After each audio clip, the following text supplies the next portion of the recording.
తుమ్ములు ఆవలింతలు రావడం సాధారణమే. కానీ ఆవలింత గురించి అదే పనిగా ప్రస్తావించినా ఆలోచించినా ఖచ్చితంగా ఆవలింత వస్తుంది. అంతేకాదు ఎదుటివారు ఆవలించినా ఆటోమేటిక్ గా మనకు వచ్చేస్తుంది. ఇదే ఆవలింతలో ఉన్న మెస్మరైజేషన్. అయితే దీని వెనుకున్న లాజిక్ ను మాత్రం మన సైంటిస్టులు ఇప్పటికీ కనుక్కోలేకపోయారు. ఇంకా అంతుచిక్కని ఆవలింతపై ప్రయోగాలు జరుగుతూనే ఉన్నాయి. అయితే వైద్యులు చెప్తున్న దాని ప్రకారం శరీరం అలసటకు లోనైనప్పుడు ఈ ఆవలింతలు వస్తాయి.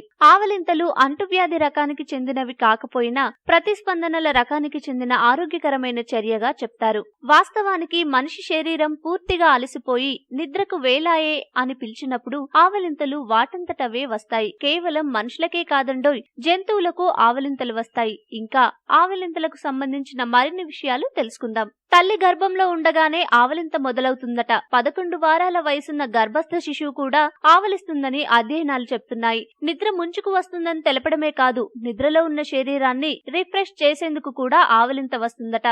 ఈ ఆవలింతతో శరీరానికి ఉండే లేజినెస్ వెళ్లిపోతుంది. మనకి బోర్ కొట్టినప్పుడు, నిద్ర ముంచుకు వచ్చినప్పుడు ఆవలింత వస్తుంది. బుక్స్ చదివేటప్పుడు చాలా మంది ఆవలించడాన్ని గమనించే ఉంటారు. ఆవలించడం వల్ల మెదడుకి రక్త ప్రసరణ బాగా జరిగి మెదడు మరింత షార్ప్ గా పనిచేస్తుంది. మనకు ఎక్కువ ఆవలింతలు వస్తున్నాయంటే దానర్థం మెదడు తనని తాను యాక్టివ్ గా ఉంచుకోవడానికి ప్రయత్నిస్తుందని అర్థం. మనకొచ్చే ఒక్కో ఆవలింత సగటు 6 సెకండ్ల వరకు ఉంటుంది. మనిషి సగటు జీవిత కాలంలో 400 గంటలు ఆవలించడానికే పోతాయి. అంటే జీవిత కాలంలో 16 నుండి 17 రోజులు ఆవలింతలకే పోతాయన్నమాట. మీకు ఈ వీడియో నచ్చితే లైక్ చేయండి, మీ ఫ్రెండ్స్ తో షేర్ చేసుకోండి. కానీ సబ్స్క్రైబ్ చేయడం మాత్రం మర్చిపోకండి. Thanks for watching.